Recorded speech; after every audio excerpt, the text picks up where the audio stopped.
ये हमारा जो नेक्स्ट क्वेश्चन है हम इसको रीड कर लेते हैं।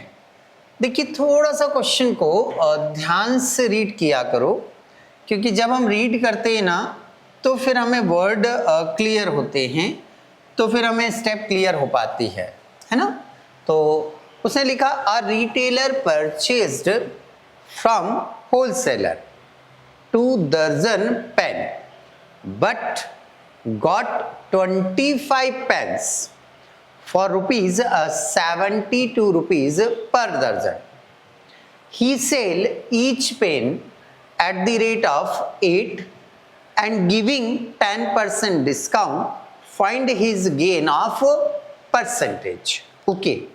देखिए क्वेश्चन को उसने थोड़ा सा लेंदी बनाने की कोशिश करी, बट अपन डरेंगे नहीं। चलो पहले तो उसने जो परचेस किया उसको लिख दो। तो उसने लिखा है कि 2 दर्जन पेन खरीदे हैं, ठीक है। 1 दर्जन का वो पैसा कितना दे रहा है, 72 रुपीज दे रहा है। तो हम क्या करेंगे, 2 दर्जन है, 1 दर्जन का 72 रुपीज दे रहा है, तो इसको मल्टीप्लाई कर लेते हैं।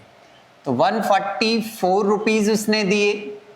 कितने रुपए दिए, 144 रुपीज उसने दिए, और उसने 2 दर्जन पेन खरीदे।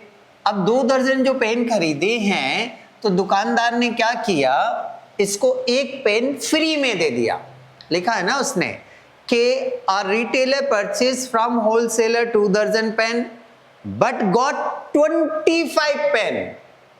2 दर्जन में 24 होते, अरे 1 दर्जन में 12 होते, तो 2 दर्जन में 24 हुए ना। तो दुकानदार को देने कितने थे हमें, 24 पेन, उसने हमें दे दिए 25, बोले एक हमारी तरफ से फ्री में लो आप। तो मैंने रुपए कितने दिए, 144, और मुझे पेन कितने मिले, तो पेन मिले 25। ठीक ठीक ठीक ठीक ठीक, बिल्कुल बिल्कुल। तो मेरे पास जो आर्टिकल आए हैं, मेरे पास जो आर्टिकल आए हैं, मेरे पास जो वस्तुएं आई हैं, वो टोटल कितनी आ गई, 25 आ गई, बराबर। अब क्या लिख रहा है वो, आगे वो सेल की बात कर रहा है कि 8 रुपए पर पेन की रेट से बेच दिया उसने, ठीक है। तो ये सेल्स प्राइस निकालते हैं हम, किस रेट से बेचे, 8 रुपए का एक पेन बेचा, एक, और मेरे पास कितने पेन है टोटल, 25। तो मैं 25 से पहले तो इसको मल्टीप्लाई करूंगा, तो ये हुआ बेटा 200 रुपए। बट वो बोल रहा है कि मैं ग्राहक को 200 रुपए में तो दे रहा हूं, बट उस पर 10% डिस्काउंट भी दे रहा हूं। तो डिस्काउंट हमेशा सेल्स प्राइस पे निकालते हैं, डिस्काउंट हमेशा सेल्स प्राइस पर निकालते हैं और उसी में से घटाते भी हैं। तो सेल्स प्राइस मेरा 200 रुपए है, हाँ सर। क्या निकाल रहे हैं, डिस्काउंट निकाल रहे हैं, डिस्काउंट। सेल्स प्राइस मेरा 200 रुपए है, हाँ सर। कितने परसेंट डिस्काउंट दिया ग्राहक को, 10%। तो 200 रुपए का 10% मतलब 20 रुपए आपने डिस्काउंट दे दिया ग्राहक को। ग्राहक को आपने 20 रुपए का क्या दे दिया, डिस्काउंट दे दिया।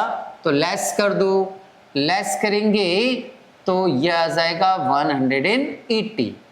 तो ग्राहक से आपने कितने लिए, 180 लिए। तो 180 आपकी क्या हो गई, net sales price. Net sales price क्या कहलाएगी आपकी, 180। अब जब भी मुझे फॉर्मूले में जरूरत पड़ेगी, तो मैं सेल्स प्राइस 200 नहीं रखूंगा, मैं सेल्स प्राइस कितना रखूंगा, 180। ओके।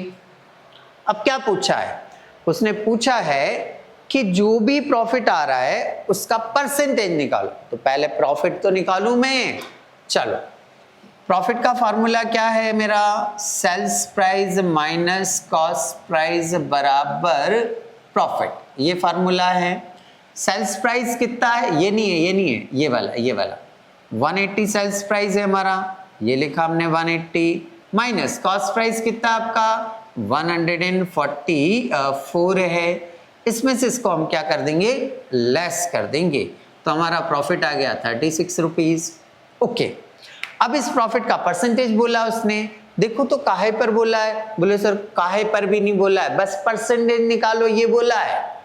पर मैंने क्या बताया था आपको, जब कुछ नहीं लिखा हो तो प्रॉफिट का परसेंटेज हमेशा काहे पर निकाला जाता है? बोले सर कॉस्ट प्राइस पर निकाला जाता है, तो ये परसेंट आ जाएगा। प्रॉफिट बताओ जल्दी से, 36 है, इनटू क्या करना है आपको 100 डिवाइडेड बाय कॉस्ट प्राइस, देखो ऊपर से कितना है 144, इसको कैंसिल कर लेते हैं हम। चलो भाई किससे क्या कट रहा है, 4 से काट देते हैं हम, 4 से इसको काटा मैंने 9 बार, 4 तिया 12 और 4 छंग 24, 9 एकम 9, 9 चौक 36, 4 से इसको काट देंगे, बराबर आ गया आपका 25%। तो इस तरह से हमारा ये क्वेश्चन यहाँ आकर कंप्लीट हो जाता है।